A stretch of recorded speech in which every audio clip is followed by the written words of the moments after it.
a lo que sería la inferencia, ¿ya? Pero para ello todavía hay que pasar una serie de fases, de etapas. Una de ellas es el tema de probabilidades. ¿Ok? Hay que diferenciar bien, ¿ya? Para llegar a lo que es la estadística inferencial, necesitamos herramientas. Y una de ellas no es sino el hecho de cómo poder cuantificar los sucesos aleatorios que ocurren en el mundo real. ¿De acuerdo? Entonces, la finalidad de este tema está justamente en ese sentido, ¿no? Okay. Cuando oímos la palabra o la denominación probabilidad, pareciera que es automático. Lo relacionamos, por lo general, siempre con lo que es los juegos de azar. ¿Ok? Esto seguramente por influencia en sus orígenes. De hecho, que tiempo muy atrás, los juegos de azar constituyeron ser, diríamos así, el, el interés de matemáticos de entonces, de aquella época. Y poco a poco se ha ido perfilando hasta constituir hoy en día una teoría, ¿correcto? En el cual se sedimenta toda esta temática de probabilidades.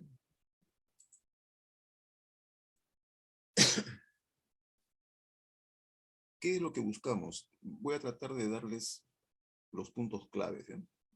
Para que no distraigan su tiempo. Lo que queremos con este enfoque, con este tema, es medir la incertidumbre. Eso es lo que buscamos, ¿eh? Concretamente, eso es el interés. Cómo vaticinar, cómo cuantificar, cómo calcular, o en cierto modo, tener pues un nivel de grado de ocurrencia, ¿no? De un suceso que ocurre en forma fortuita, en forma aleatoria. Eso es lo que desearíamos saber, cómo se calcula eso. ¿De acuerdo? Hay que entender que el ser humano siempre ha tenido esa preocupación de querer anticiparse a los hechos, el no poder precisar concretamente qué es lo que va a ocurrir en el futuro. Lo que ha tratado en lo posible es de aproximarse a ella.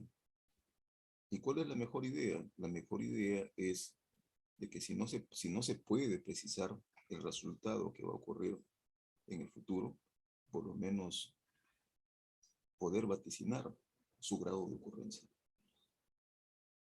Y de esa forma tener información para poder prever o para poder anticiparse o tomar simplemente acciones. ¿Ok? Ok, ¿no? Entonces, ¿qué es lo que nos interesa para poder medir esa incertidumbre? Hay diferentes enfoques, pero uno de ellos, el que prima luego para nuestro propósito, que es el caso de la inferencia estadística, es el hecho de que podamos apoyarnos en leyes, ¿correcto? Que nosotros llamamos leyes de probabilidad. ¿De acuerdo? En general, uno puede hablar de leyes, tanto determinísticas como no determinísticas. Nos interesa a nosotros, por lo menos, sentar como base las leyes no determinísticas, o sea, en otras palabras, las leyes probabilísticas. Y de esa forma, apoyarnos en ella para poder graduar, medir la incertidumbre asociada a algún hecho, algún suceso, algún evento de la naturaleza. ¿De acuerdo? Nosotros estamos justamente en esa dirección, ¿ya?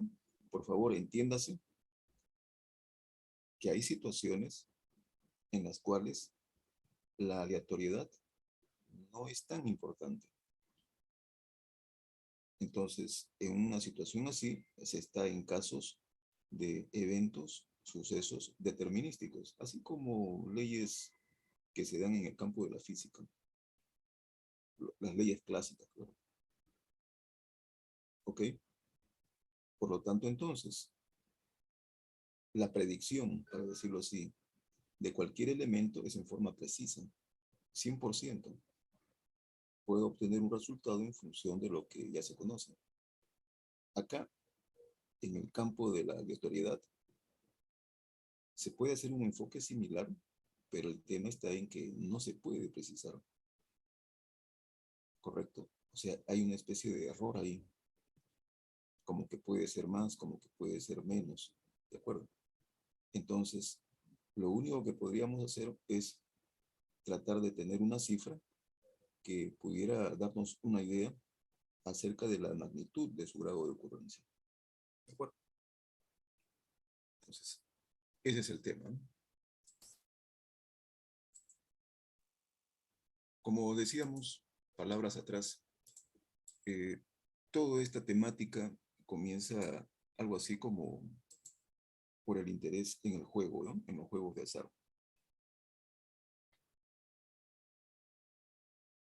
De hecho, de que los juegos de azar en su época, en su momento, diríamos así, fue la atracción, no solamente de jugadores, sino también de matemáticos, ¿correcto? ¿Por qué? Porque las apuestas, pues, eran muy importantes, ¿no? No solamente dinero, sino propiedades, tierras, para decirlo así, ¿correcto? Entonces, tanto la ganancia como la pérdida se sentía, pues, ¿no? Y el interés fue querer en un juego o juegos cuál era la posibilidad de ganar para poder hacer las apuestas y poder arriesgarse, como se dice. Eso fue el atractivo de los matemáticos, ¿correcto? Y ahí hay una anécdota que ha quedado prácticamente como histórica, es el hecho de que uno de esos jugadores, muy aficionado, claro, al juego, ustedes saben que la experiencia también ayuda, a pesar de que no podamos haber asimilado conocimientos formal o académicamente, pero la experiencia ayuda. Uno de esos jugadores se vio muy interesado, ¿correcto? A tal punto de que, por sus propios medios, claro, resolvía, pero también en otros casos no tenía idea. Y es así como recurre al famoso Blas de Pascal, este jugador de apellido de Merín, ¿de acuerdo? Manda una carta a Blas Pascal para que le resuelva no solamente uno, sino varios problemas. Y uno de ellos ha quedado como una anécdota histórica. ¿De acuerdo? ¿Qué es más probable? Correcto. O sea, para decirlo en forma bastante sencilla, tener más posibilidades cuando se lanza 2 dados o se lanza, por decir, 6. Entonces, lo que quería el jugador simplemente era que le indicara en forma detallada cómo que ocurrían los hechos y cuál era la situación favorable que a él de repente no le convenía, pues, ¿de acuerdo? De hecho, que un desarrollo así implica, pues, también un conocimiento, ¿no? No solamente de lo que serían las reglas del juego, sino un conocimiento matemático, pues, ¿de acuerdo? Correcto. Y es así como esto ha quedado trascendido en la historia, ¿de acuerdo? Hay otras anécdotas más también, pero esta es la más relevante. Bueno, tienen ustedes ahí, correcto, justamente la pregunta famosísima que le hace Chevalier de Mery: ¿qué es más probable, sacar al menos un 6 en 4 tiradas con un solo dado o sacar al menos un doble 6 en 24 tiradas con 2 dados? La esencia de esa pregunta simplemente está en el hecho de manejar uno o manejar más dados, ¿correcto? De ahí la ilustración que les he comentado, ¿correcto? ¿Dónde es más probable? ¿De acuerdo?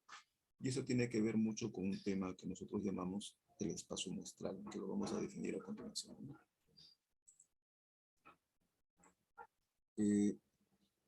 Este tema, vean, han contribuido diversos personajes. Por lo menos hay que entender eso, ¿no? O por cultura, tener conocimiento. De hecho, que entre los más distinguidos hay uno en particular, que es Kolmogorov. Prácticamente él es quien formaliza toda la temática de probabilidades, que hasta su momento, antes de que él lo enuncie, claro, se consideraba simplemente un artilugio, ¿correcto? Un entretenimiento para los matemáticos. Él lo que hace simplemente es darle un rigor formal a su famosa obra, ¿no? Teoría de las probabilidades. Y como tal, ha dejado sentado para que sirva de base para las leyes, obviamente, del azar, o sea, las leyes de probabilidad. Ustedes pueden ver ahora a continuación, justo lo he comentado anteriormente también, ¿por qué la presencia del azar? ¿Por qué el hecho de que tengamos que considerar que en ciertos comportamientos, fenómenos, llámese fenómenos o sucesos, correcto, ocurre tal problema? Por ejemplo, cuando se hacen detecciones a través de radares de objetos, como son pues aeroplanos, aviones, se emite una señal. Eso ustedes tienen una idea bastante clara. Y luego lo que se hace es, una vez que la señal rebota en el objeto, obviamente se recibe nuevamente, ¿no? Para poder detectarla. Decidir, bueno, si es un planeador de repente, un avión, o en todo caso de repente es simplemente son aves, ¿de acuerdo? Ese ir y venir de la señal está sujeto e inmerso a una serie de elementos, solamente para citar algunos de ellos, ¿no? Puede ser el campo magnético terrestre, correcto. Puede ser el viento, ok, entre otros factores, o tal vez una baja intensidad de la señal, en fin, lo que hace que el regreso de la señal no sea tal cual como la que se emitió. Tú puedes listar todos los factores que desees y ten la seguridad de que nunca vas a acabar. Nunca vamos a poder definir todos los factores que están inmersos en el comportamiento de la señal. Así de simple. Por lo tanto, entonces, como se indica ahí a continuación, la señal de regreso acarrea un error. Ese error es tratado desde el punto de vista estadístico como un elemento de aleatoriedad. Y es mejor tratarla así. ¿Qué es lo que desearíamos nosotros? Bueno, tratar de tener un conocimiento mucho mayor, a pesar, fíjense, por favor entiéndase, a pesar de que ese elemento lo especificamos como si fuera una sola característica, porque ahí aparece matemáticamente, pueden verlo acá, pueden verlo ahí, pueden verlo acá. A pesar que la señal aparece acompañada de un ruido de fondo, como si fuera un elemento, ese elemento está representando diversas causas. Es como si fuera un resumen. Por algo se le llama el ruido de fondo. Y como tal, desearíamos nosotros, en el mejor de los casos, que sea lo más pequeño posible. Como para dar sentado de que la señal que se recibe es satisfactoria, ¿no? Ese detalle de conocer, saber su comportamiento, en algún momento especificar que es satisfactorio en el sentido de que produce un menor ruido, eso tiene que ser abordado desde un punto de vista de leyes de probabilidad. acuerdo? O sea, ese es el esquema. ¿De acuerdo? Solamente para que tengan por ahora un adelanto. Esperaríamos en términos de expectativas, cuál es su promedio esperado, por ejemplo, de ruido, cuál es su varianza. Okay. ¿Y qué función matemática es la que la describe? Entre otros. ¿De acuerdo? Esa es la idea, ¿no? Manejando esos elementos o aspectos, vamos a tener un mayor conocimiento de ese ruido de fondo y poder vaticinar su comportamiento. ¿Ok? Ok, ya.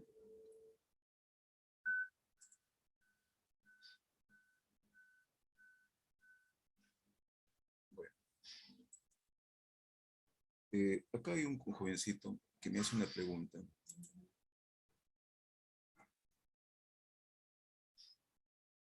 Pueden no solamente mensajear, ya, pueden participar, ya. Ok.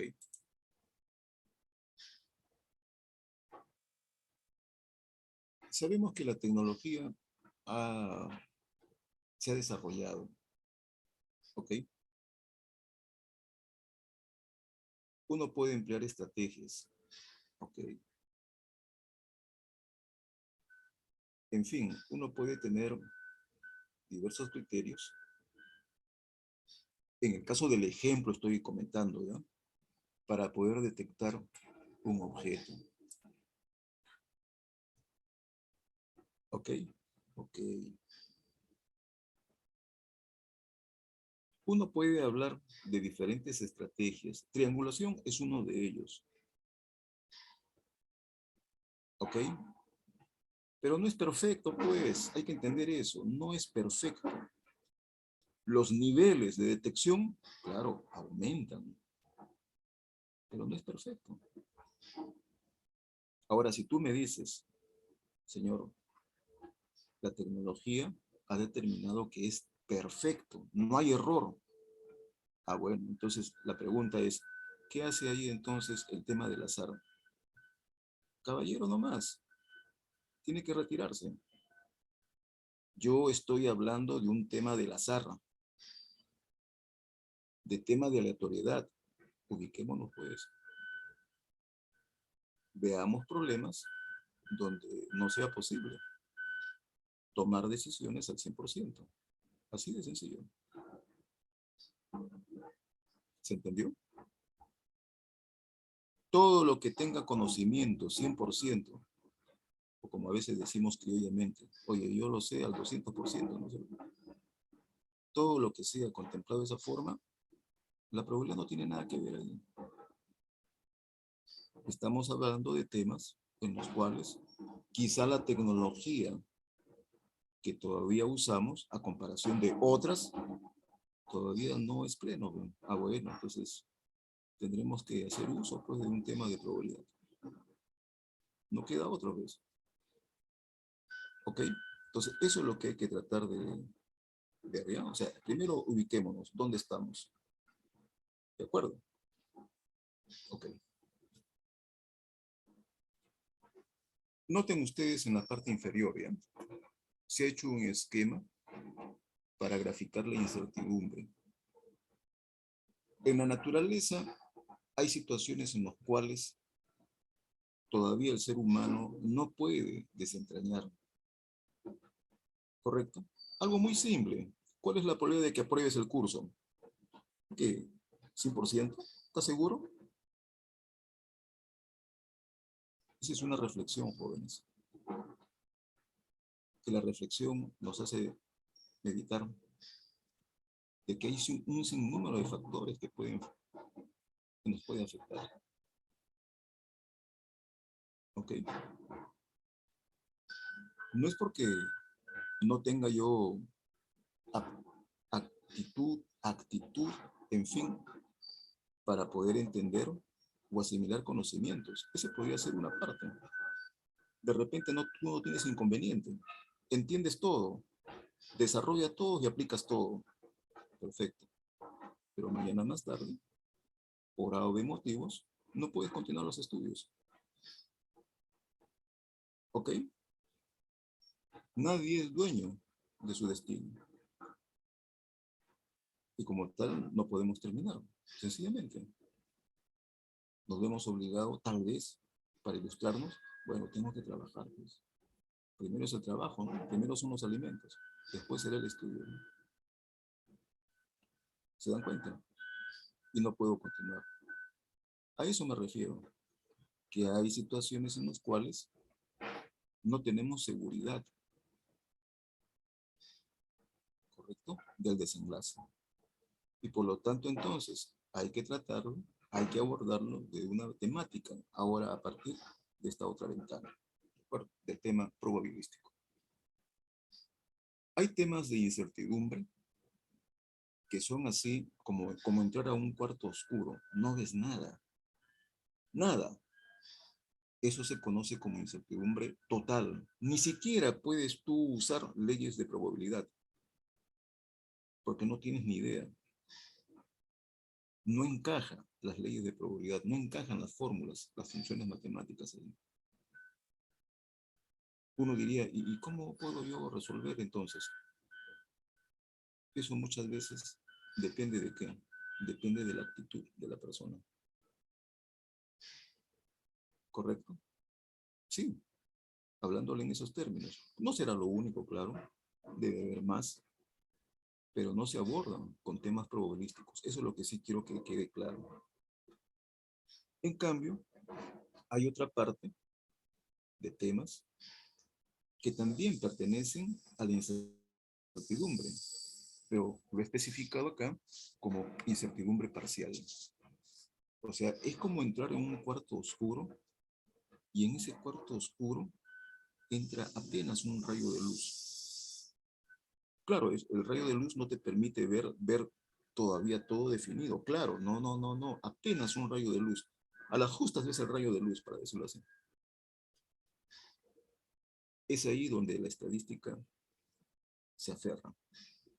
Y es a partir de ese enfoque en el cual se pueden trazar leyes de probabilidad. Seguramente la más adecuada. Correcto. O sea, ese es justamente nuestro escenario. El campo de la incertidumbre parcial, donde priman las leyes del azar. ¿Bien?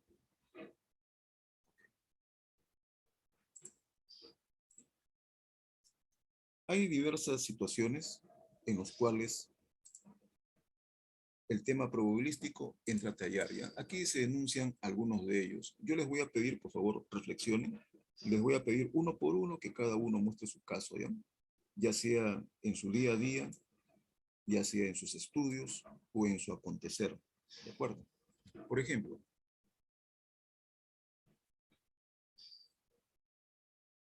nosotros sabemos de que, una vez más, la tecnología ha hecho un avance muy importante, ¿no?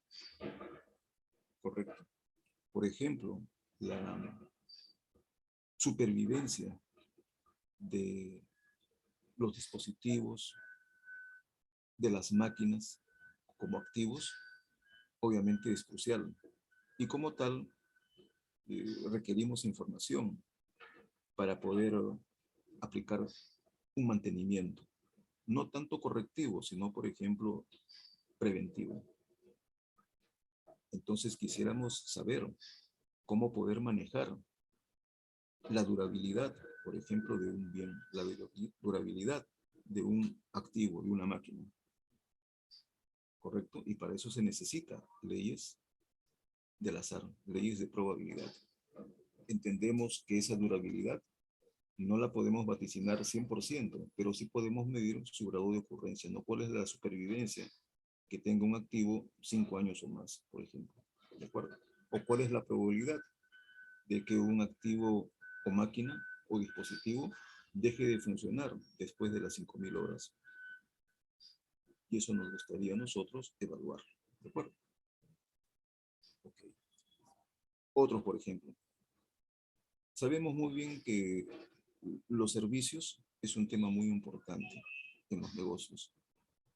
y en diversas actividades, ¿correcto? Tal vez en una gestión, tal vez en un servicio de atención. Y entendemos que el usuario, el cliente, o sea, se ubica de manera satisfecha si es que realmente, ¿no?, se le brinda un servicio adecuado. Como por ejemplo, ¿no?, ir a una entidad financiera para hacer algún trámite y que se lo atienda, pues, o sea, fluidamente, ¿no? Se ha observado que las llegadas de las personas para ser atendidas ocurren de manera aleatoria.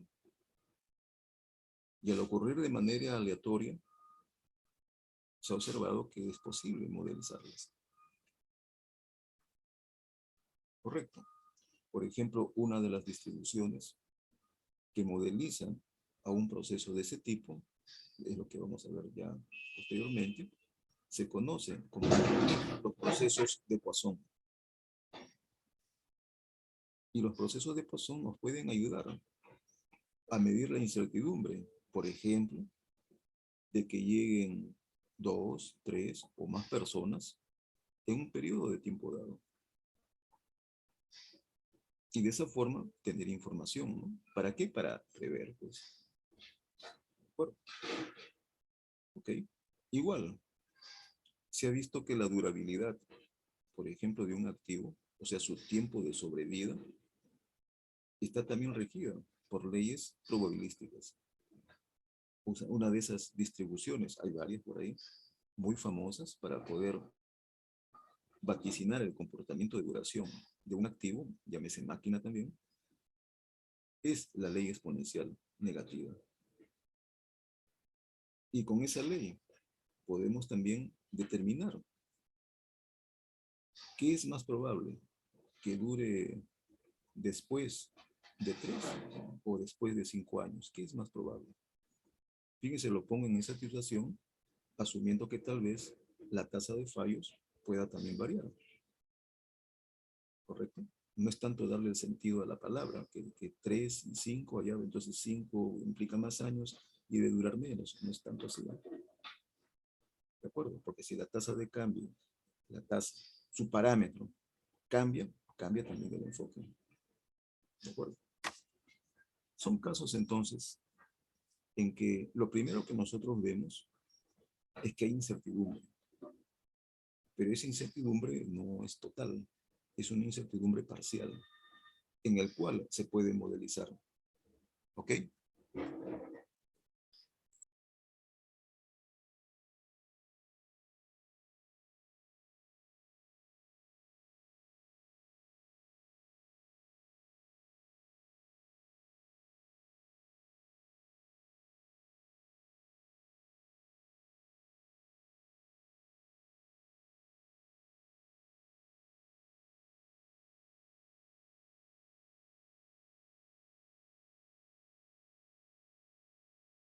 Ok. Ok, jóvenes. Entonces, entendemos que hay situaciones en las cuales no es posible hacer una predicción segura, 100%, sino solamente aproximada. ¿Por qué? Porque vemos pues que en el acontecer están involucrados diversos factores que afectan el suceso de interés y por lo tanto lo hacen, diríamos así, fortuito, lo hacen, digamos, aleatorio.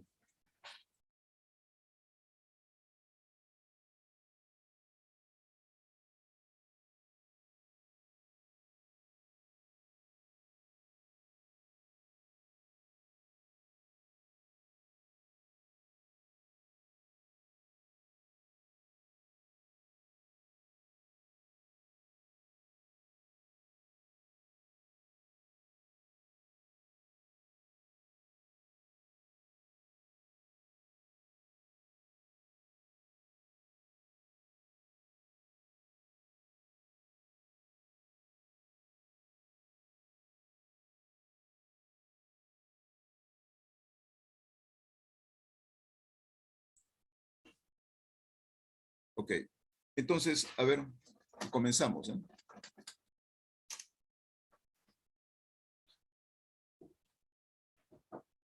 Adauto Guamán. Sí, Adauto profesor. Guamán. Sí, profesor. ¿Se me escucha? Ya, a ver, escuchamos, a ver, exponga su caso. Bueno, uno de mis casos sería, pues, por ejemplo, las probabilidades, bueno, una prueba, en mi ensayo, para observarlo, sería, pues, el lanzamiento de una nave al espacio. Ahora que SpaceX está haciendo este tipo de pruebas, existe un rango de probabilidades, ¿no? Ya que son varias cosas a considerar. Ujú, ya. ¿Los lanzamientos son siempre exitosos o pueden tener tragedias, fallos? Pueden tener tragedias, profesor, como el Apolo Eh, 8. de hecho, ¿no? De hecho, ¿no? Uno de los transbordadores, ¿se acuerdan ustedes? Que quizá cuando han estado muy pequeñitos, o quizá que ni nacían, ¿ok? Ahí hay una experiencia bastante dramática, pues, ¿no? O sea, por más cuidado que se tenga, fíjense, jóvenes, uno no sabe. Hay situaciones en las cuales, claro, uno puede decir, pero esto se debió a esta causa, pero en el momento de su inspección parecía bueno, ¿correcto? Son cosas que no vemos o no percibimos, o los instrumentos a veces no la detectan, se cuela y obviamente que eso puede tener un desenlace fatal, pues, ¿no? De hecho, ¿ya? Ok, Burga Peralta, Sí, profesor. a ver su caso. Yo pondría de caso la cantidad de personas que hacen cola en el comedor a determinada hora de la mañana. Ya, ya. Por ejemplo, a las 6:45, ¿cuántas personas estarían haciendo cola en el comedor? Ujú, Y creo ujú. que esa probabilidad va a tener una distribución de manera acampanada de repente, donde va a haber siempre una zona que va a ser bastante probable que te encuentres Ya, con esa cantidad y después los extremos va a estar disminuyendo. ya. O sea que se ha observado que la cola que se presenta en el comedor a determinada hora no siempre es la misma, ¿no? Entendemos eso, ¿no? Por algo de motivos llegan más o llegan menos. Quizá algunos dicen, oh, la cola está horrible, está larga, mejor aquí nomás, en la tía de veneno, tomo ahí mi avena, listo, ya se acabó, ¿no es cierto? En fin, vemos entonces que esa cantidad, como fluctúa, no es precisa y por lo tal debe estar regida por agentes aleatorios, ¿de acuerdo? Ok, bien. Campo Stipend, su caso.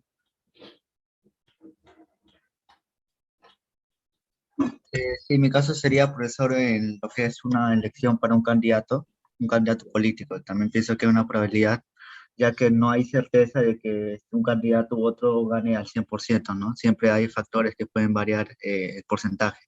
Las preferencias, ok, ok, son las preferencias, ¿no? Fíjense, a veces pasa esto.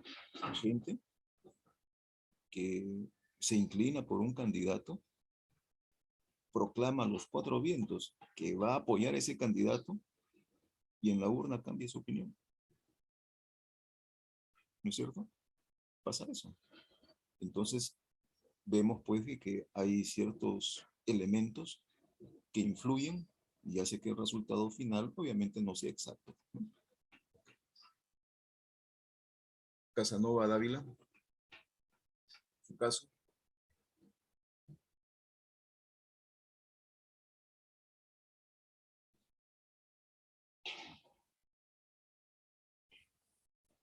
Ya, ya. Por ejemplo, ¿en qué forma?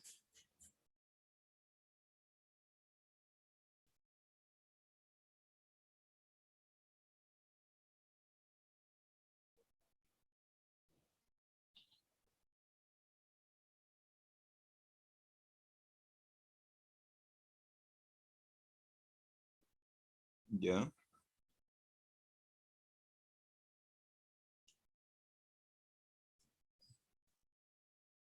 ya, ok. Eh, vean, siempre hay que, cuando citemos nuestro caso, tratemos de insistir en que la aleatoriedad está presente. Cuando hablamos de aleatoriedad es por el hecho de que haya uno o más factores que nosotros no lo podemos determinar. Ojo, porque si usted tiene conocimiento pleno de qué factores son los que están modificando el resultado final, o sea, si usted dice estos son los factores, ya no se vuelve un tema aleatorio, se vuelve un tema determinístico. ¿Ok? Hay que darnos cuenta de eso, ¿eh? ¿De acuerdo? Situaciones como que, miren, ustedes saben muy bien, y de repente lo han estudiado, el caso de los famosos discos rígidos, ¿no?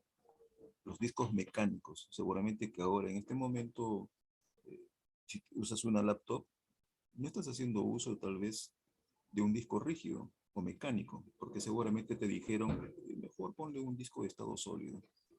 Su acceso es más rápido. Vas a ver que no. Tu máquina va a correr más. Los programas se van a ejecutar de manera más rápida. Claro, viéndolo solamente desde el punto de vista del disco. Obviamente que hay intervención de otros elementos, ¿no? Memoria, procesador, velocidad, etcétera, ¿no? Estoy considerando eso aparte. Me centro solamente en el disco.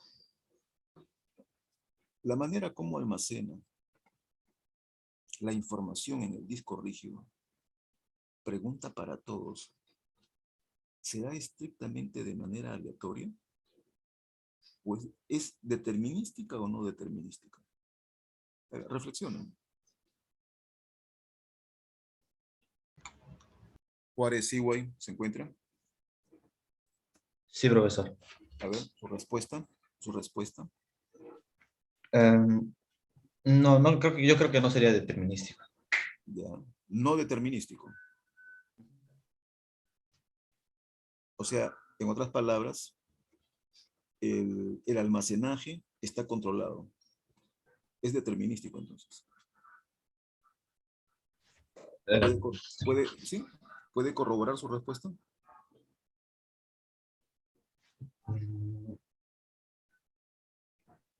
¿Me escucha? sí, sí, sí, la escucho, profe. Solo que estaba pensando un poco y creo que A ver. Ok, ok. Siga pensando, siga pensando. Leandro Ochoa, Sí, profesor, su respuesta. yo creo que es determinístico, profesor. Ya. Jovencitos, se supone que el disco rígido cuando almacena, cuando graba y lee, tiene que saber, ¿no? Tiene que saber, porque si no supiera, imagínense qué información les va a entregar, ¿no? Ustedes piden el documento A y el disco rígido le dice, bueno, he encontrado el B, pues. ¿No es cierto? Y eso no ocurre, pues. Esta pregunta es tan igual como cuando se dice, los números generados por un programa, por un computador, esos que entre comillas se llaman números aleatorios, ¿son realmente aleatorios? No, profesor. ¿Son realmente aleatorios o son pseudo aleatorios? Son pseudo aleatorios, Son pseudo aleatorios. Claro, o sea que quieren asemejarse, ¿no es cierto? Para perder el rastro. O sea, en su generación, cuando se generan esos números, se lo hace con artimaña para que pierda el rastro. Pero se significa de que si tú tuvieras el algoritmo, combinaciones, permutaciones, en fin, toda la artimaña para poder desentrañarlo, sabrías. Sabrías finalmente cómo se originó ese valor. ¿Se dan cuenta? Por lo tanto, entonces, son números simplemente pseudo aleatorios. Entonces, ¿dónde está la aleatoriedad? Está en los escenarios en los cuales, una vez más, hay intervención de elementos que no los podemos especificar. Tenemos una idea vaga, ¿no? Pero no podemos precisar, porque detrás de bastidores, para decirlo así, hay otros elementos que están influyendo y a veces hasta nosotros desconocemos. Solamente lo que hacemos es manipular lo que vemos, pero lo que no vemos no lo podemos medir, ¿no? ¿No es cierto? ¿Correcto? Por eso que agarramos como si fuera una canasta y ahí metemos todo lo que desconocemos y tratamos de medir esa canasta. Así es. ¿De acuerdo? Ok, ¿ya? Muy bien. Tienen ahí una lista más de aplicaciones, ya se los dejo para una lectura, ¿ya? En el mundo financiero, en la ingeniería, en los procesos, en el campo de la biología, en el campo de la salud, ¿correcto? En el campo de los negocios, cualquier área que usted me nombre, por ejemplo, nos va a interesar situaciones en las cuales la incertidumbre está de por medio. Pero con esto no estoy diciendo de que siempre el tema de la incertidumbre sea pues la única forma, ¿no? Natural de abordar este tipo de temas. Recuerden, el ser humano es muy ingenioso y ha tratado de mediar el asunto con otros enfoques, ¿correcto? Me explico. A veces la incertidumbre parcial, si bien es cierto, es manejable desde el punto de vista de leyes del azar o de probabilidad, alguien podría decir, yo lo quiero ver así parsimoniosamente y en lugar de utilizar funciones matemáticas muy elaboradas, quiero hacerlo algo más práctico y lo quiero ver como una incertidumbre total. Fundamentalmente, la decisión depende de mí, mi actitud. ¿Correcto? La corazonada. Bueno, yo creo que es así, o es así, y punto. Y a veces se da. Uno claro, ¿no? Pone sobre el tapete, sobre la mesa y dice, mire, este señor ha resuelto caso. Así nada más con sentido común. Este otro pata viene de la uni, trae modelos, trae sofisticadas funciones y, bueno, a veces ha fallado. ¿Correcto? Claro, uno diría entonces lo más práctico, ¿no? Pero no, pues lo que pasa es que lo más práctico no siempre se puede sistematizar, ¿ok? En cambio, si tú entras a la formalidad, lo estás viendo con una visión de sistematización. Claro, en algún momento te vas a dar cuenta y vas a poder corregir. En el otro caso, simplemente vas a recurrir a tu corazonada. ¿Cómo vas a corregir eso? Siempre también te apoyarás en la intuición, ¿no? Creo, a mí me parece, hoy día es mi cumpleaños. Ah, ya, entonces de repente, ¿no?, me arriesgo. ¿Ok? Queremos dejar ese tipo de enfoques para pasar a algo formal, que sea manejable, a pesar de que tiene sus limitaciones y sus riesgos. Ok. Pueden ver ustedes ahí los escenarios, ¿eh? Estamos en el escenario probabilístico, ¿correcto? Por lo tanto, entonces hay que ver a esos escenarios desde un punto de vista en los términos, en el lenguaje de probabilidades. Vamos a considerar que la naturaleza nos brinda, no en todos los casos, en algunos escenarios, poder realizar experimentos. ¿De acuerdo? ¿Qué es lo que nosotros hacemos? Bueno, tenemos criterios formales a los que vamos a llamar modelos y esos modelos los vamos a aplicar. ¿De acuerdo?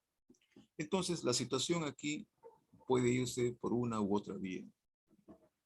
Hay situaciones experimentales que tú lo puedes replicar y al final el resultado tú lo puedes vaticinar 100%, como el ejemplo que se ilustra, ¿no? Lanzas un objeto, bueno, pues sin duda que tu apreciación será, el objeto tiene que caer, pues, ¿no? No se va a ir al espacio, ¿no? ¿De acuerdo? ¿Correcto? Ojo, estoy diciendo lanzando, ¿no? Bueno, no lanzando un cohete, por si un proyectil. Lanza un objeto con la mano y bueno, va a tener que caer, ¿no? Sí o sí. ¿De acuerdo? El hecho de que tú midas el voltaje, la intensidad, la resistencia, el amperaje en un circuito está determinado. ¿Correcto? Fíjense, ahí viene un punto muy interesante. Si tú observas las mediciones y te contentas simplemente con las cantidades enteras, todo sale perfecto. Quiero verlo así de este modo, ¿ya? No digo que sea el único. Pero si aumentas tú la precisión, puede ocurrir que a veces por la tensión en un circuito, o sea, la tensión que aplicas en un circuito, esta tensión pueda variar apenas, ¿correcto? No será en voltios, será en unidades mucho más pequeñas, así como la tensión que suministra tu laptop. A ver, mídelo. Tiene exactamente la cantidad de voltaje que especifica, ¿correcto? Y verás que si dice 19 voltios, cuando tú mides en uno y en otro momento, eso puede variar. ¿Ok? Si eso ocurre entonces, o sea, si el voltaje, por ejemplo, que se suministra, tiene cambios pequeños, obviamente aceptables dentro de su rango, pero esos cambios pequeños está dando a entender de que no es perfecto.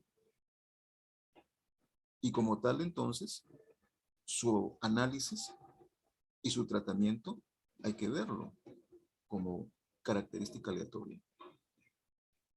Entonces, en lugar de verlo como determinístico, por favor, estoy considerando un ejemplo, ¿de acuerdo?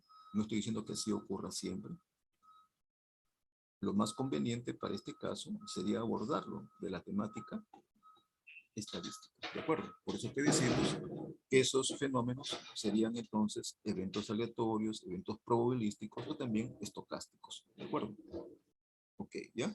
Así como el ejemplo que se cita, que es el tiempo de espera en un servicio, ¿no? ¿No es cierto? Justo el comentario que hacía o ilustración que hacía su compañero cuando íbamos al comedor, más allá de las llegadas de los estudiantes, el tiempo que tenemos que esperar para ser atendido. ¿De acuerdo? Ok, ¿ya? Para eso, ¿qué se requiere? Por favor, su atención, ¿ya? Esta es una fija. Se necesita especificar un experimento. Y la pregunta sería, ¿qué es un experimento? Un experimento aleatorio es una acción que puede ser repetida. Vean eso como un elemento. Primer elemento, que haya repetición, que tú puedas replicar el experimento una y otra vez. ¿De acuerdo? Número 2, siempre bajo las mismas condiciones. ¿Ok? Tantas veces como se quiera, del cual se conocen todos los resultados. O sea, tú vas a poder conocer todos los resultados. Ese es el número 3. ¿De acuerdo? Pero lo único que vas a poder hacer tú, nada más, simplemente es decir que debe ser como resultado final uno de los que listaste, o sea, del espacio muestral. No vas a poder decir más, no vas a poder precisar. Correcto. Por ahora solamente es un experimento, ya no estoy diciendo probabilidad, no, no, no. Experimento. ¿Qué es un experimento? Un experimento es una acción en el cual se puede ensayar repetidamente. ¿Correcto? Siempre bajo las mismas condiciones y en el cual lo único que puedo hacer yo es listar todos los resultados posibles. Perfecto. 3 casos. ¿Ya? Ok. Pongo a consideración un caso y ustedes me dicen dónde está la repetición, dónde están las mismas condiciones, ¿correcto? Y dónde están los resultados. ¿De acuerdo? Ya. Comienzo. Experimento, digo yo, ¿no? Experimento. Obsérvese la condición o estado, ¿correcto? De un producto manufacturado en la línea de montaje, en la línea de producción, ¿correcto? Su estado es bueno o malo. ¿Ok? Ok. Entonces, tratemos de ver si esto constituye ser un experimento o no. ¿De acuerdo? Ojo, estoy refiriéndome a la producción que se produce de repente día a día. Por ejemplo, un día particular. Estamos tratando de observar cuál es el estado de las unidades producidas. ¿De acuerdo? Ok. Muy bien. Entonces, Digo, ¿dónde está la repetición?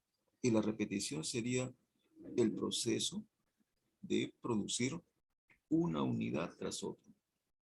Una unidad y a continuación otra vez otra unidad y así sucesivamente. ¿De acuerdo? Ahí está, por ejemplo, la repetición. ¿Ya?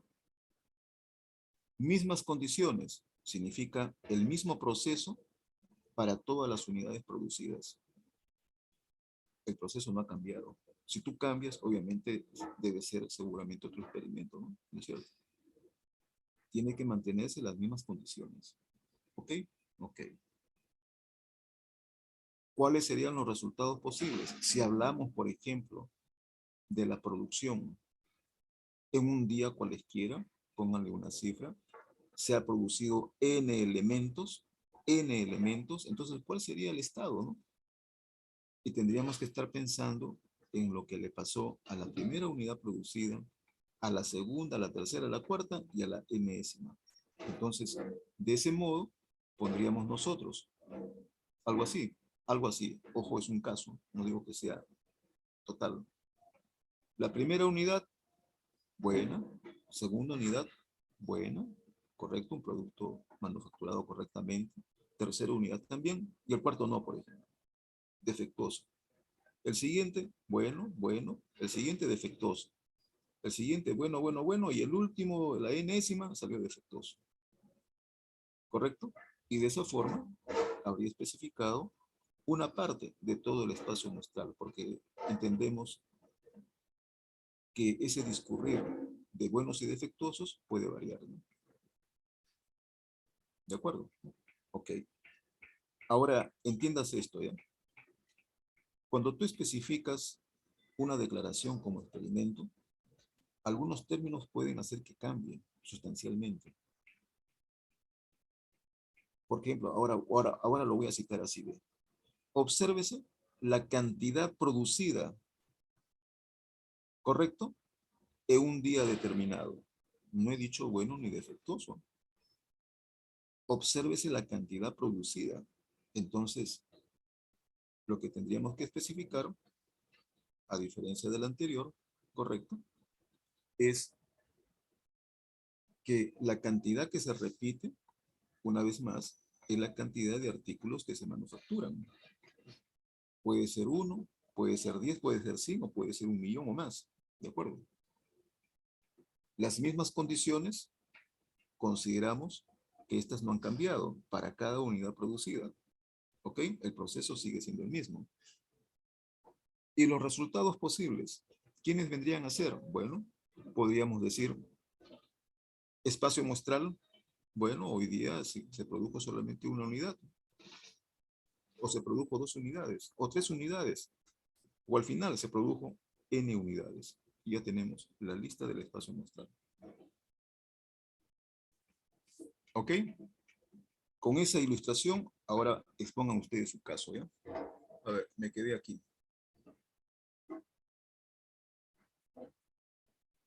Mejía Urbina. Presente, profesor. A ver, exponga su caso.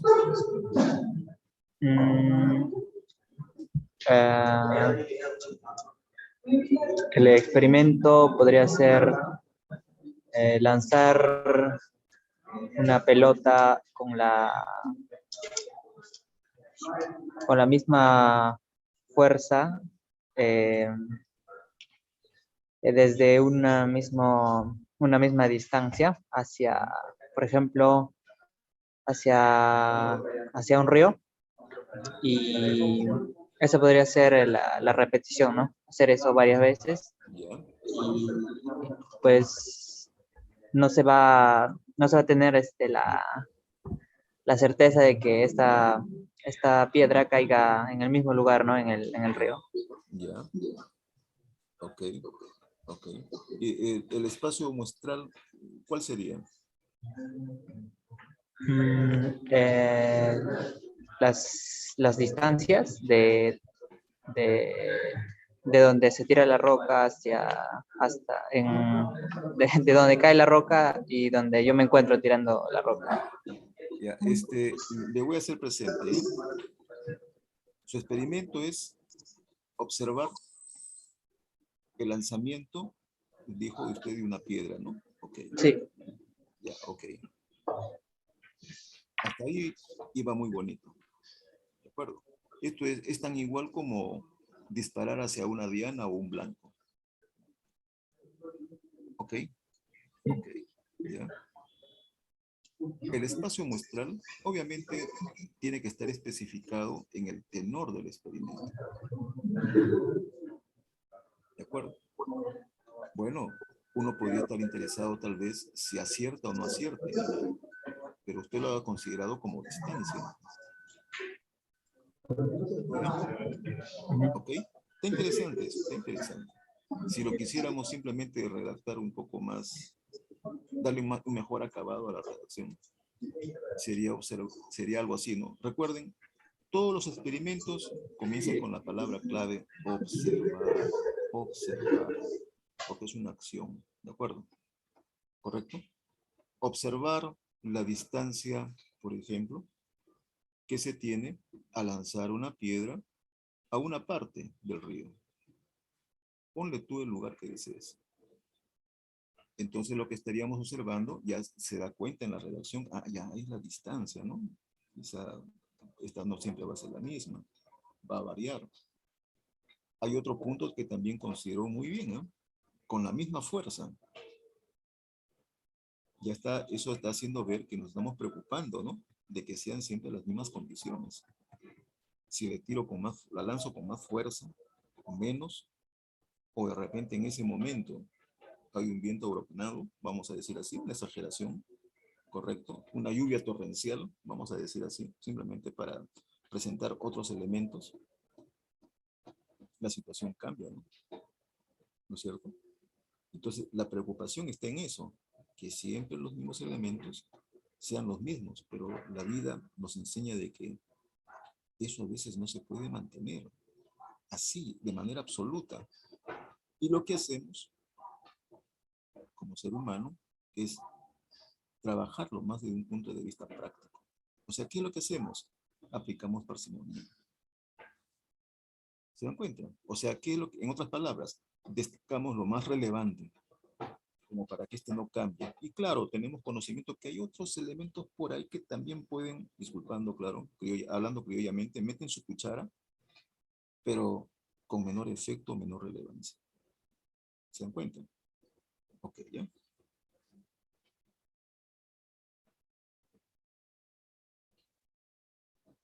Mendoza Navarro, su caso.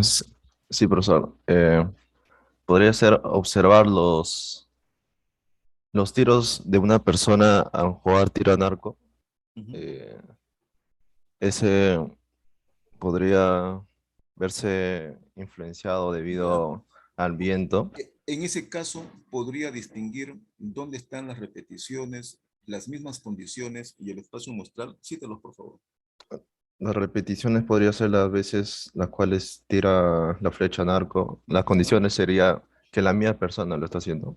Ya, ya, Y los resultados podría ser en el lugar donde cae la flecha. ya, Si ya. es más Algo así cerca. también considerando, de repente, considerando también distancia. Digo. Sí, No es el único, no es el único, ¿ya? Porque yo también podría decir, o usted también podría haberlo dicho, simplemente quiero ver si acierto o no acierto, y punto. ¿Ok? Esto nos lleva a que los espacios muestrales son ustedes también quienes los manejan, o tal vez la exigencia del problema es el que determine cómo debes especificar el espacio muestral. ¿De acuerdo? Ok.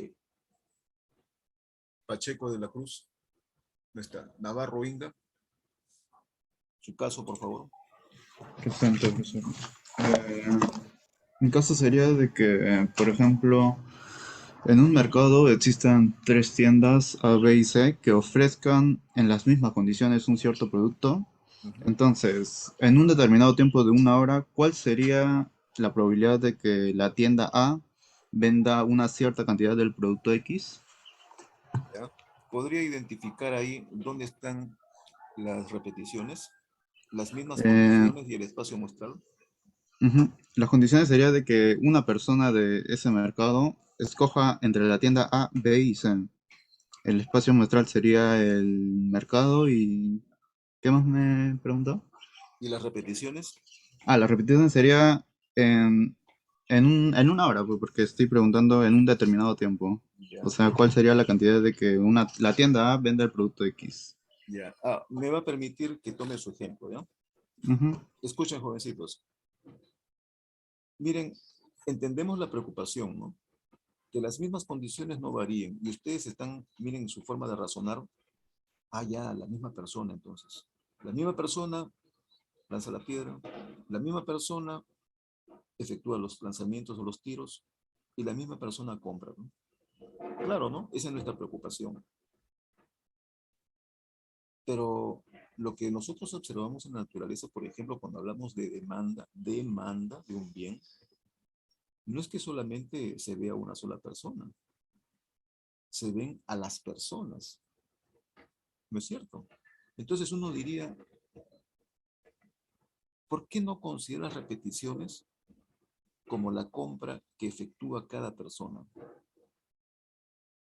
Se puede entender también así. Claro, uno se preocuparía y diría, pero bueno, la intención de compra, el grado de aceptabilidad, no va a ser la misma, pues, ¿no? El interés, la satisfacción por la compra o el servicio, etcétera, no va a ser la misma, va a variar de persona a persona, ¿no? Ahí entra a tallar la estadística, pues. La estadística, cuando hace un enfoque para lo que es un grupo, recuerden, la estadística estudia colectivos, ¿eh? Cuando digo colectivos, no estoy mirando al auto, ¿eh? No, no, no. Estoy mirando al conjunto de personas. No estudia elementos individuales, estudia grupos. Y ahí entra la parsimonia, pues. Tiene que ser algo que sea razonable, aceptable. Considera que la intención de compra, considera que la satisfacción, el poder adquisitivo, en fin, o mejor dicho, el perfil de consumidor es el mismo.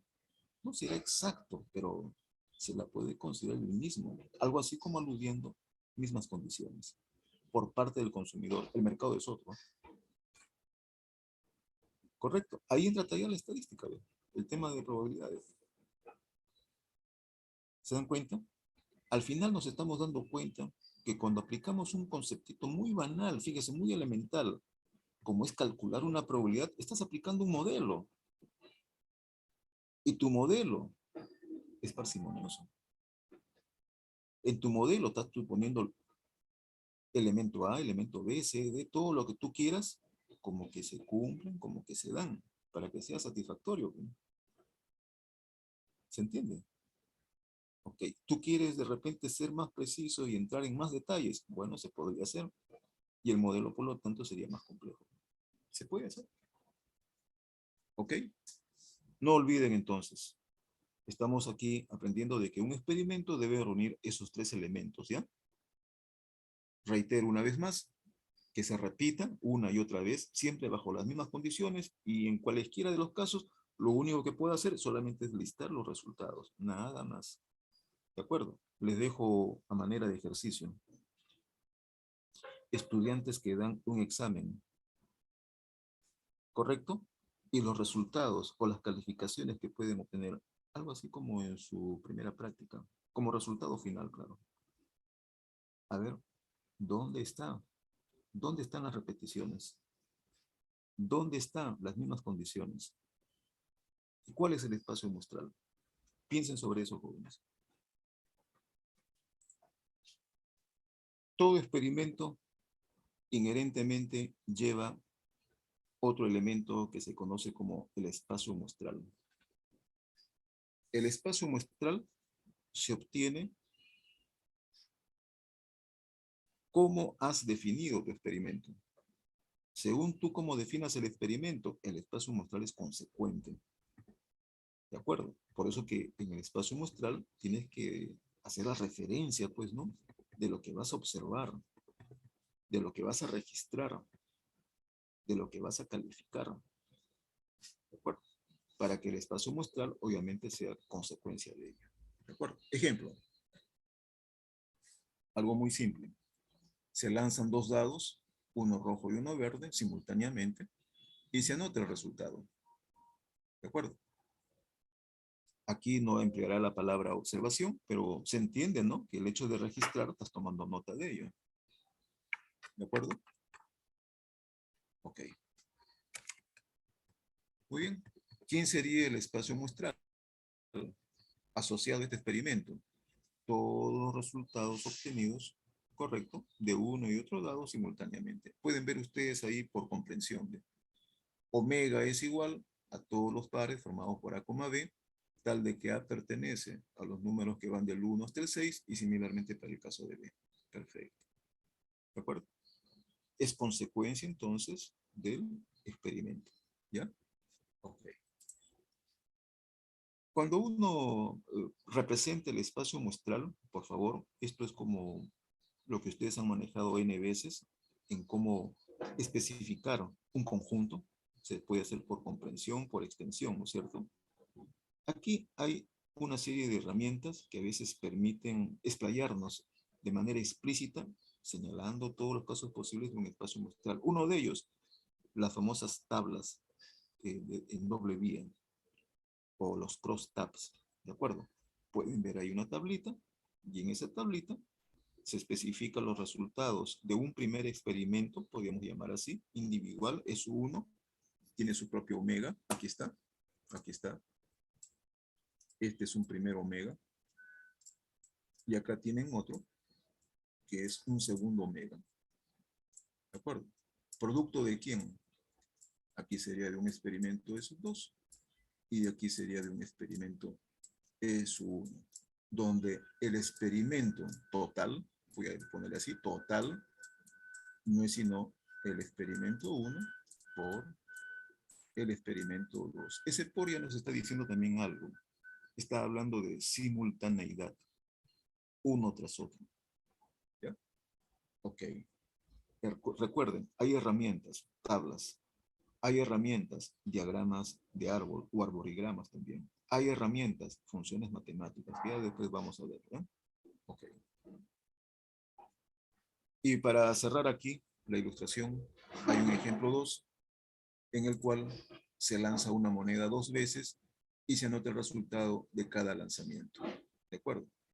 Pueden ver ustedes ahí de manera consecuente cuál es el espacio muestral. Y estos espacios muestrales, tanto el de la tabla como de este último, también se pueden especificar por su tipología. Son espacios muestrales finito. ¿Ya? Correcto. ¿Y por qué tenemos que especificar ese detalle? Porque nos vamos a encontrar con espacios muestrales que se pueden listar indefinidamente. ¿Qué? ¿Y así ocurren en la naturaleza? Sí, sí, así ocurre. Hay situaciones en las cuales tenemos que considerar casos de ese tipo. Y por lo tanto el modelamiento también es especial para ellos. ¿Ya? Ok. Pueden ver ahí la ilustración del comentario. Un ejemplo 3. Observa los resultados al lanzar una moneda hasta obtener cara. Sin duda, entonces, está aludiendo a un espacio muestral que como consecuencia de ello se va a comportar de manera infinita. ¿Ya? Nótese, por ejemplo, acá, ahí está, el espacio muestral. ¿Deberíamos preocuparnos de este tipo de espacios muestrales? No tanto. ¿Por qué? Porque son también manejables. Esos espacios muestrales, a la hora de cuantificar su grado de ocurrencia, se lo lleva algo así, o se lo procesa, o se lo plantea, como cuando uno tiene una serie. ¿Se acuerdan? Una serie infinita. ¿De acuerdo? Y esa serie infinita muchas veces se puede evaluar. ¿Por qué? Porque a veces nos damos cuenta que esa serie infinita converge a un resultado, bajo ciertas condiciones o restricciones. Y fácilmente se pueden solucionar, ¿no? Pasamos esto. Okay. Aquí hay un espacio muestral que se conoce como geométrico. Por favor, observen el espacio muestral. Observen el experimento. Se escoge un punto al azar lanzando un dardo a un disco de 1 metro. Más o menos como los comentarios que hicieron sus compañeros. ¿Ok? Ustedes pueden ver entonces que el espacio muestral no es discreto como en los casos anteriores. Eso también es otro punto que hay que darnos cuenta. Situaciones así es mejor abordarlo desde el punto de vista continuo. Y si este está relacionado con el plano, como por ejemplo el caso que estamos viendo, entonces hablamos de espacios muestrales geométricos. Puede ser también tridimensional, ¿eh? Puede ser también multidimensional, ¿de acuerdo? Pero la manera como se lo aborda, como indica su propia denominación, hay que hacerlo desde el punto de vista geométrico. Eso es una parte que ustedes lo dominan muy bien, ¿de acuerdo? Perfecto. ¿Eh? Ok. Cuando se nombra experimento, se nombra espacio muestral, hay otro término más que también debemos entender. Son los llamados eventos. En nuestro caso, de manera equivalente vamos a hablar de suceso, ¿no? Para nuestro caso, como un sinónimo. Repito, por favor, para nuestro caso. Evento o también suceso. ¿De acuerdo? ¿Qué cosa es? En forma muy simple, diríamos que un evento no es sino un subconjunto del espacio muestral. Y generalmente estos eventos surgen como inquietud, como interés, como situaciones que queremos nosotros medir, queremos evaluar. ¿De acuerdo? Un ejemplo bastante sencillo. ¿Correcto? Experimento. Obsérvese las calificaciones en la primera práctica calificada del curso sección FB 305V. Perfecto. ¿Se entendió eso? ¿Cuál sería entonces el espacio muestral? Ya habrá que especificar, según lo convencional, según lo que observamos. En las notas de registro en estadística diríamos, pues bueno, las notas van ¿desde dónde? ¿Desde 0 o de 1? Si solamente consideramos los que han estado presentes, así no hayan hecho nada, por haber puesto su nombre, tienen 1. Allá, entonces arranca desde 1, 2, será 3, será 4, será 5 y llegará pues hasta 20, ¿no es cierto? Nos interesa esto, nos interesa medir el grado de ocurrencia de que un estudiante de una práctica como es la primera, a ver, saque una nota de por lo menos 15. ¿Correcto? ¿Cuál será su grado de ocurrencia? La primera manera de poder abordar será, pues, bueno, habrá que ver cuántos sacaron 15, cuántos sacaron 16, cuántos sacaron 17 o más, ¿no es cierto? Y poder tener una idea de su grado de ocurrencia. ¿Correcto? Correcto. Entonces, ahí está el enfoque de los sucesos. Son casos particulares que amerita una atención bastante particular, pues, ¿de acuerdo? O sea, específica. ¿Bien?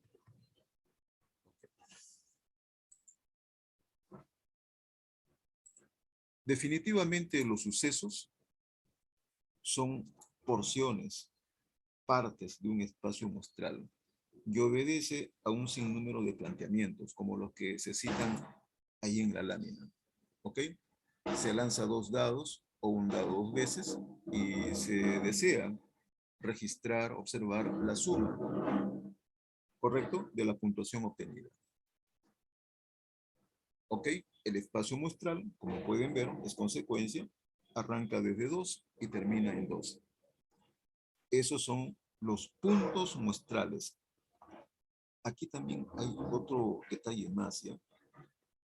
Los puntos muestrales pueden ser simples o pueden ser compuestos.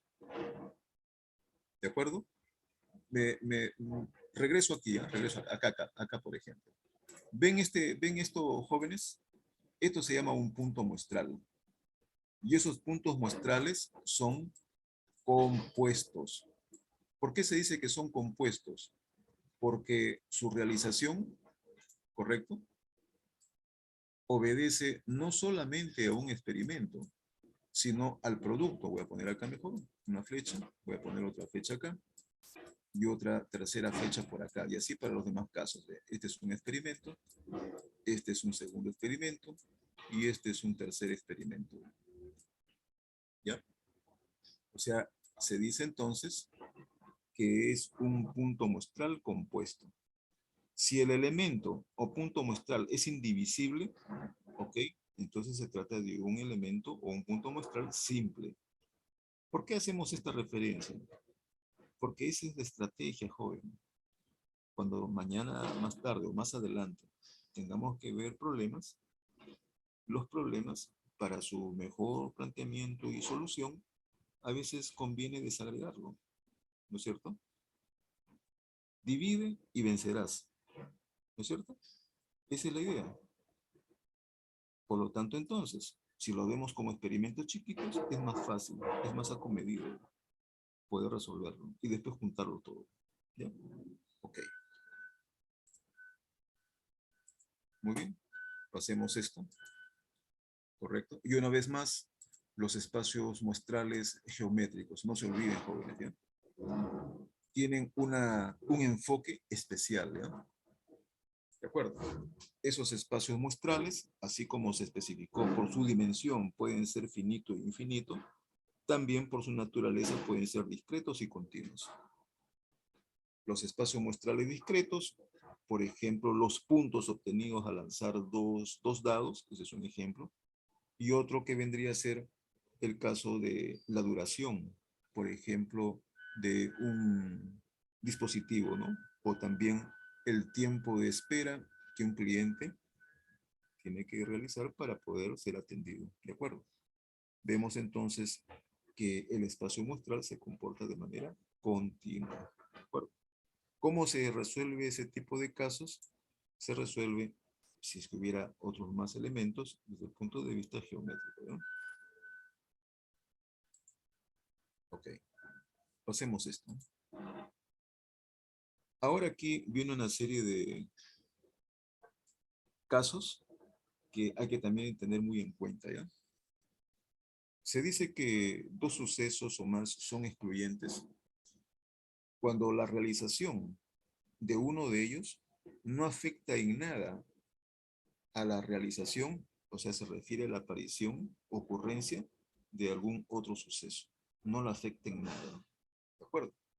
Y se dice que son excluyentes, ¿de acuerdo? ¿Ok?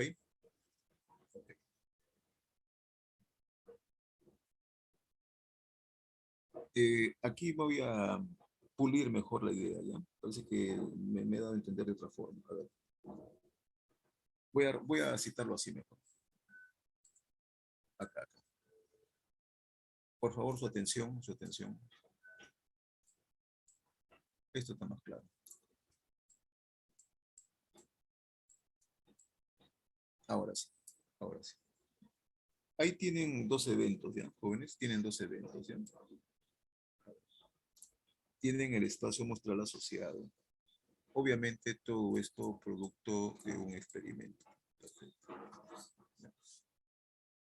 Si A ocurre, ahora sí. Si A ocurre, entonces eso significa que el otro evento no puede producirse. Le voy a poner una X, ¿sí? Una X, así. No puede ocurrir. Ese es el significado de exclusión. Por eso, exclusión. Un evento excluye a otro. Ahora sí, eso sí quedó perfecto. ¿De acuerdo? Ok, ¿ya? Pero junto con la exclusión, ahí ha venido la confusión, hay otro término que yo una vez se los doy, ¿ya? Es el término de independencia. Independencia. ¿Ya?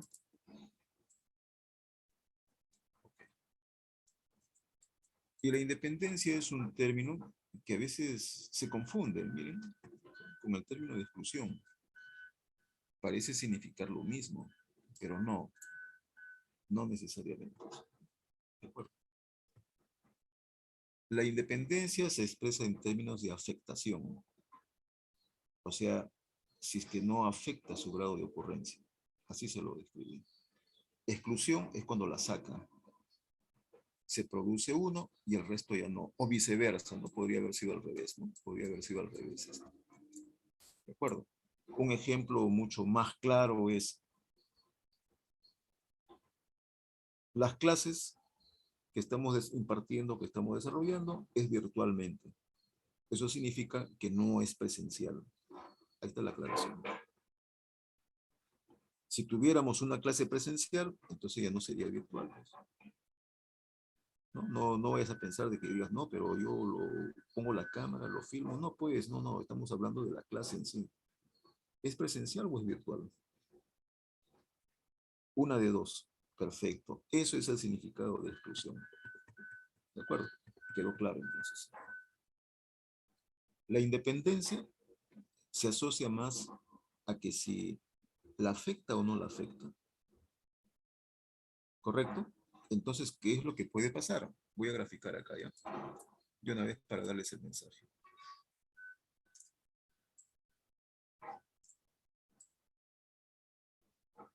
Aquí hay dos sucesos.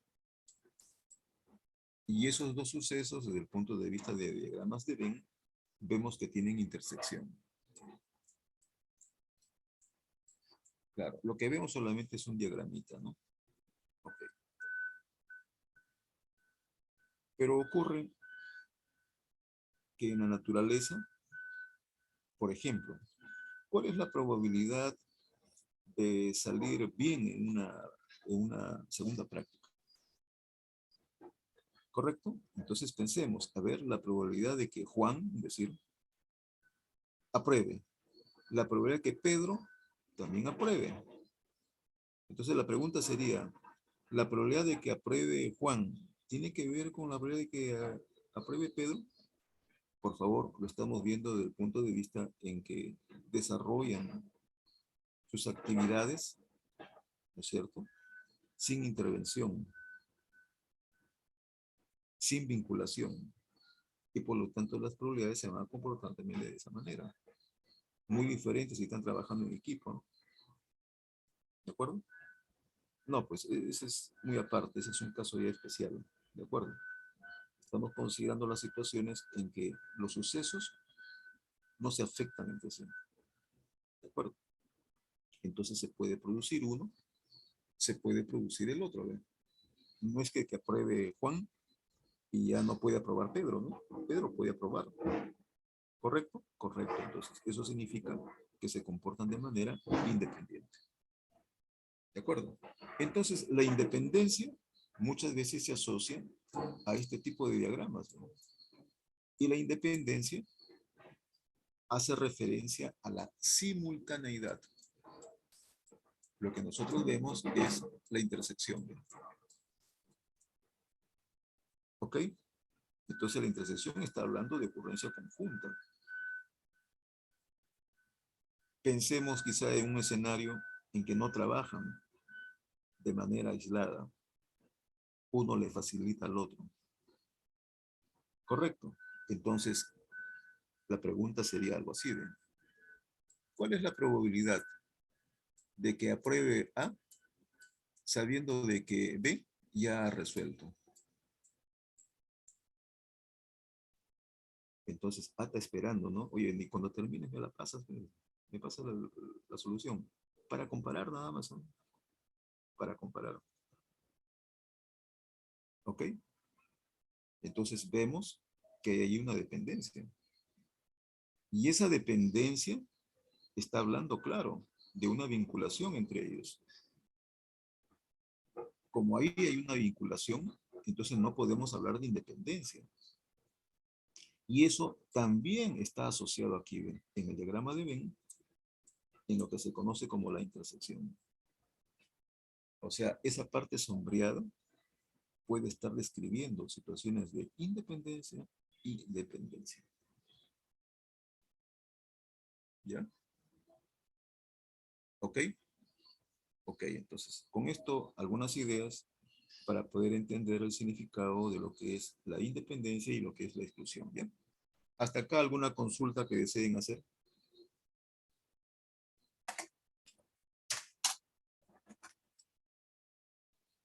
Sally Rosas Ávila, ¿se encuentra? Sí, profesor. No, profesor, no tengo ¿Algún preguntas. Todo claro. comentario que desee hacer? ¿Se Mm, entendió? sí, profesor, se Ah, ya, se entendió. ok, ya, gracias. Ok. Por favor, esta parte de acá, tómenlo muy en cuenta porque se necesita, ¿ya? Para poder abordar los problemas. Necesito saber si en un problema prima o no la independencia, prima o no la exclusión. Si eso todavía no lo asimilo, voy a tener inconvenientes, ¿no? Correcto.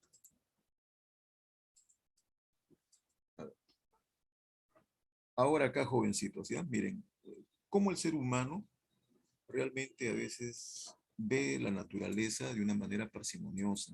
Es decir, lo más importante, lo más relevante, lo más palpable, que es lo que comienza a lidiar con ellos. Lo que no se ve, no se puede analizar. Pues. Si no lo puedo registrar, no lo puedo modificar, no lo puedo implementar, ¿no? ¿No es cierto? Ok. Para ello, nos remitimos a esto, ¿ya? Los sucesos se llaman únicamente posibles. Si la aparición en el resultado del experimento uno y solamente uno de ellos es un suceso cierto. Cierto significa que se produce, ¿de acuerdo? Para entenderlo así. El ejemplo acá ilustra ese detalle, pero yo les pongo, les ilustro con este otro, ¿ven? Y siempre lo comento porque es bastante llamativo, ¿ya? Cuando nosotros hacemos uso, por ejemplo, de una moneda, ¿no es cierto? Claro, lo primero que nos tenemos que percatarnos si la moneda es legal, ¿no? Oye, nos han dado vuelto una moneda correcta. Si es así, ok. Si es una moneda legal, entonces nuestra primera idea es que si tuviéramos que lanzarla, la probabilidad de que salga cara o sello debe ser la misma, ¿no? ¿No es cierto? Okay. Eso es lo primero que concebimos. Y a veces tú la lanzas o se te cae de las manos. ¿Cuántas veces habrá pasado eso? Y observamos un detalle muy importante, muy interesante, que cuando la moneda cae, no cae de lado. La moneda cae parada. ¿No es cierto? Cae en el filo. Tú dices, no me he dado cuenta. Oye, pero sí te has dado cuenta que rueda, ¿no? La moneda. Ahí está, ¿ven? La moneda rueda. Y ha dado la situación que la moneda rueda y se detiene y queda paradita la moneda. ¿Ok? Ese día seguramente se ha ocurrido, estás pidiendo cualquier deseo allá. Hoy día puedo pedir mis 3 deseos seguramente. Eso es para darnos justamente la siguiente ilustración, joven. Si tú has concebido la idea de que solamente ocurre cara y ocurre sello, ¿qué podrías decir si cae de lado? ¿Que no pasa eso? Oye, pero si te ha pasado alguna vez es porque ha ocurrido, ¿no? Entonces ahí viene ese tema de lo que son los eventos únicamente posibles o también ciertos. Lo que realmente ocurre, pues, ¿no? Para decirlo así. Una situación de una moneda en la cual esta cae de perfil, de lado, parado, también puede ser, pero no es frecuente. ¿Sí? Puede pasar, sí. Y lo que es más palpable, lo que resulta ser más práctico, es que tengamos simplemente que medir, bueno, si sale cara o si sale sello. Y repartimos las probabilidades. ¿Se dan cuenta? Cuando en el fondo, miren, si tú entras en los detalles, a esa probabilidad de que caiga del lado de perfil, también está pidiendo su parte. Como medida de probabilidad también está diciendo, ¿y cuál es la mía? ¿Correcto? Y si tú le asignas una probabilidad a ese detalle, tendría que ser a costa, ¿no es cierto? De las probabilidades de que salga cara o de que salga sello. Entonces ya no sería 0.5 en cada caso. Ese es un tema para reflexionar, jóvenes. Por eso, esa es la idea cuando nosotros vemos en la naturaleza, vemos a nuestro alrededor, vemos en las instituciones, vemos en los procesos, que lo que evaluamos es lo que más se ve. Lo que evaluamos es lo que se deja medir, lo que realmente refleja un comportamiento, diríamos así, típico. Y en eso trabajamos, en eso mejoramos, en eso aportamos. Y más bien lo inusual, perfil bajo, segundo plano. Tendrá que esperar su momento cuando resulte ser crucial o relevante. ¿Qué estás aplicando ahí? Estás aplicando parsimonia. Parsimonia. ¿De acuerdo? O sea, estás aplicando un modelo en el cual solamente se enfoca en lo más relevante. A eso se refiere este tema. ¿Ya? Ok, entonces. Cuando los sucesos son ciertos, cuando los sucesos son posibles, ¿no es cierto? Entonces, puede ocurrir que haya sucesos que ocurren con el mismo nivel o misma intensidad. Si ustedes ven en la parte inferior, hay una imagen de un dado. La imagen no está por las puras ahí. Quiere decir algo. Quiere también contar su historia. Ustedes verán un objeto, ¿no? Y tal vez en algún momento hayamos palpado, hayamos tocado un dado legal, claro. Lo que nos llama la atención es la manera como ha sido construido, ¿no es cierto? Tratando de aludir a lo que es un dado perfecto. No es un dado perfecto, es un dado obviamente que aspira a hacerlo. Y por lo tanto, entonces, ¿hablamos de qué? Hablamos de, geométricamente, hablamos de simetría. Se supone que cada cara que muestra el dado tiene las mismas dimensiones. Suponemos también que la masa adentro está distribuida de tal forma que su centro de masa equidista de cualquier lado de la cara del dado. ¿No es cierto? Ok. ¿Eso qué es lo que hace? Que cuando tú lanzas el dado, bajo las mismas condiciones, una y otra vez, correcto, las oportunidades que salga la cara de un dado frente a otras será siempre la misma. La ilustración del comentario que estoy haciendo es que hay objetos que han sido diseñados, construidos, y por lo tanto, los sucesos que tú tendrías que evaluar o medir, se dice que son igualmente posibles. Claro, la idea se entiende perfectamente como en el caso de la moneda, fíjense, hablando parsimoniosamente, cara o sello, se entiende perfectamente.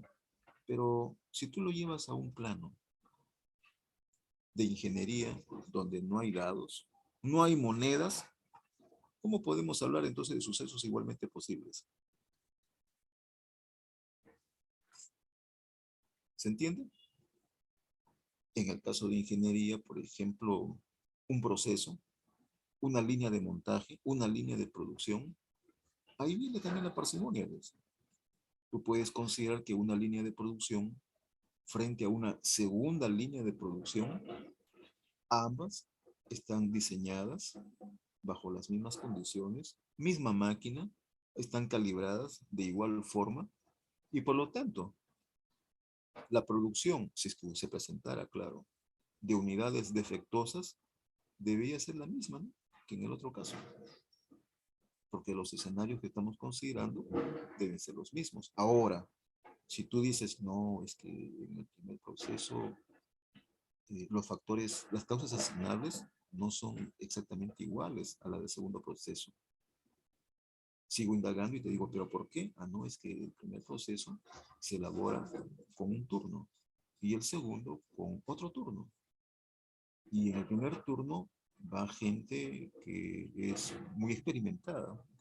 En el segundo turno no tanto. Ah, estás tratando de considerar entonces elementos diferenciadores. Entonces serían ya dos procesos distintos. Este es un ejemplo solamente para citar un caso. Pueden haber otros más, ¿eh? Bueno, la idea acá es que si tú consideras que hay sucesos que pueden ser abordados desde el punto de vista igualmente posibles, así como lo ilustra el dado perfectamente, es cuando hablamos que hay mismas condiciones tanto para uno como para otro, mismas circunstancias, ¿de acuerdo? Todo igual. Y por lo tanto, entonces, se dice que los sucesos son igualmente posibles. ¿Ya? Esto lo pasamos más fluidamente, puesto de que una vez definidos los eventos, tú puedes realizar operaciones con ellos, tan igual como cuando ustedes lo hicieron con los conjuntos, ¿no? Operaciones de unión, como se puede observar, operaciones de intersección, ¿ok? Ahí pueden ver ustedes una vez más, al pie de la lámina, los eventos excluyentes, ¿ya? Podemos hablar de diferencia, también podemos hablar de diferencia simétrica, perfecto, ¿ok? Muy bien, pueden ver ustedes ahí. Y podemos hablar también de eventos especiales. Uno de ellos a los que tenemos que nombrar, no por su, diríamos, por su simpleza, sino porque enmarca el contexto de los sucesos dentro del punto de vista de probabilidades, ¿ya? Y por eso que tenemos que nombrarlo. Es el caso del suceso seguro y del suceso imposible, ¿de acuerdo? Nosotros a veces lo entendemos así. Suceso seguro es bueno cuando las leyes del azar obviamente ya no dejan de ser relevantes para pasar a situaciones que son determinísticas, ¿no es cierto? Okay. Suceso imposible, situaciones en las cuales lo primero que nos viene a la cabeza es que nunca puede pasar, nunca puede ocurrir. ¿Ok? Ok, de acuerdo.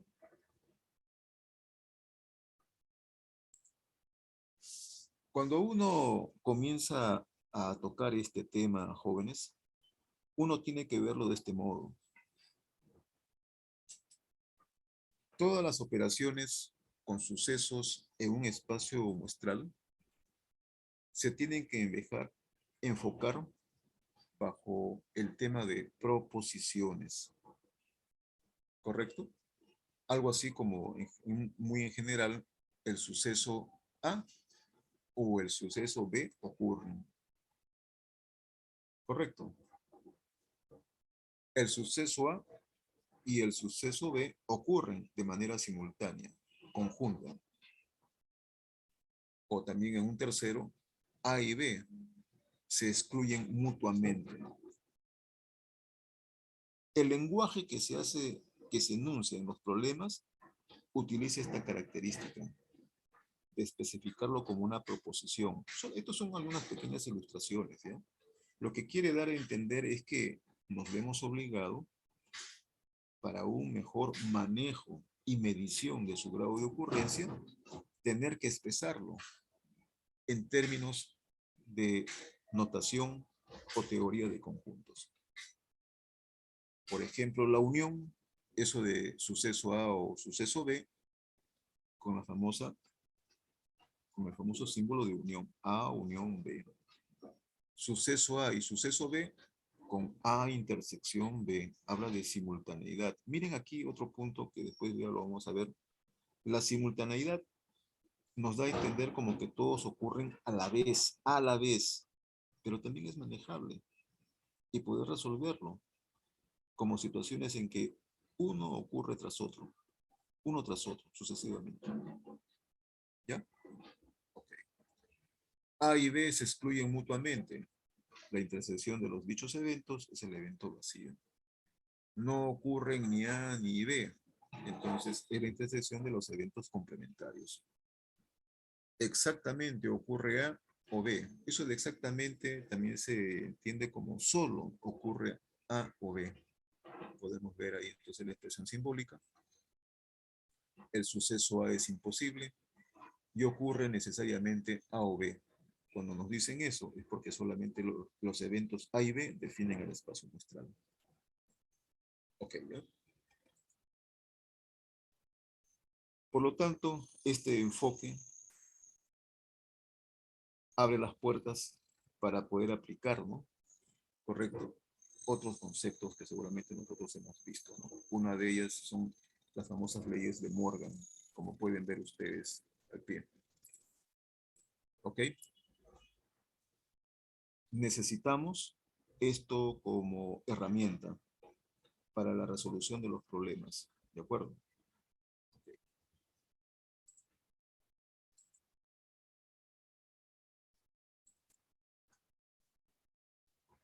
Y ahora acá, jóvenes. Algunas consideraciones básicas con sucesos que serán útiles para la resolución de problemas. ¿Ya? Sucesos incompatibles y complementarios. Como dice el enunciado acá, si A es un suceso de un determinado experimento aleatorio, cuyo espacio muestral es omega, entonces A y su complementario son incompatibles. Al decir incompatibles, es que su intersección obviamente tenga que darnos el vacío. Una de dos. Ocurre uno u ocurre lo otro, ¿no? ¿Estás aprobado o desaprobado en el curso? Un punto, ¿no? Eso lo entendemos perfectamente. Lo que más nos ilustra. Éxito o fracaso. Producto bueno o producto malo. ¿De acuerdo? Ok. Alude entonces a la exclusión. ¿Ya? Dos sucesos complementarios son incompatibles, pero el recíproco no es cierto, ¿ya? Tal como indica ahí la lámina. Dos sucesos incompatibles no tienen por qué ser complementarios. Por ejemplo, los sucesos A, obtener múltiplo de 3, correcto, y B, obtener múltiplo de 5, correcto, son incompatibles, pero como vemos, no son complementarios. ¿De acuerdo? Ok, ¿ya? Por lo tanto, la ilustración aquí es remitirse a los sucesos y considerar qué cosa es lo que se cumple, pues, ¿no? ¿De acuerdo? Muy bien. Con esas ideas, jovencitos, entramos a esta parte, ¿eh?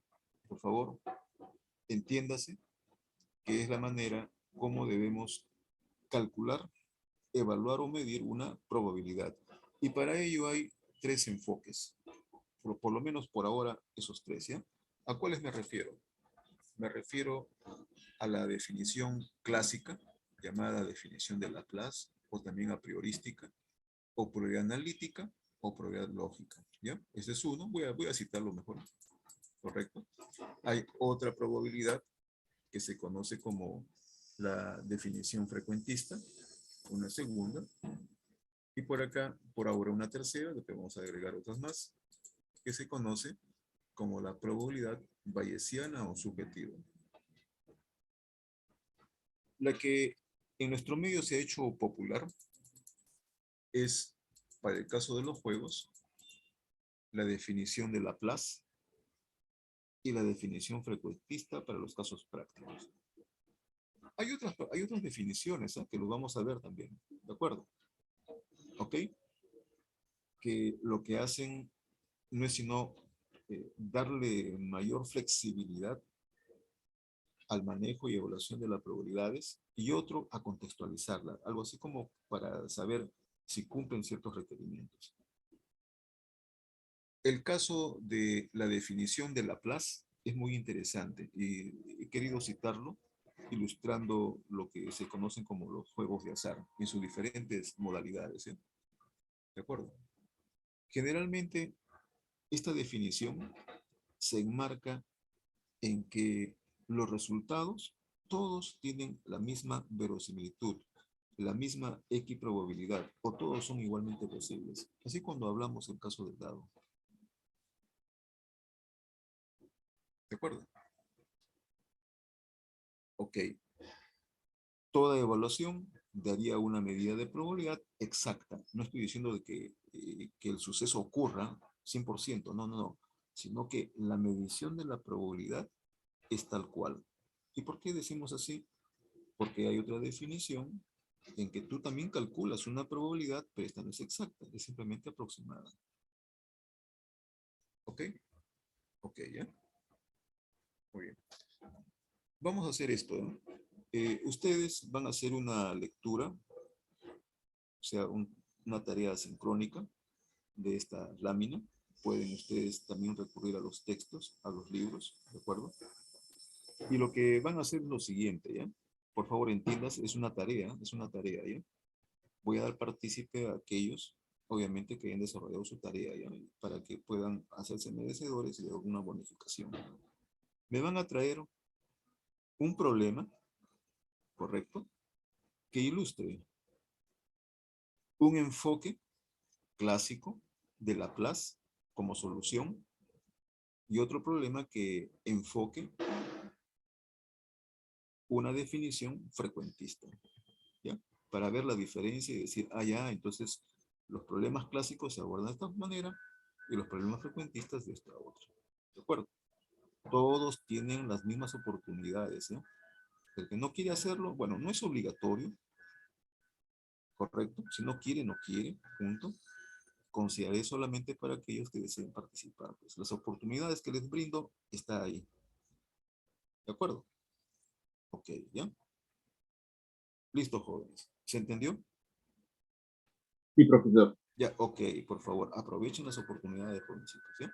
Listo, eso es por el día de hoy, jovencitos. Les agradezco su paciencia, les agradezco su atención, ¿ya? Que tengan buen día.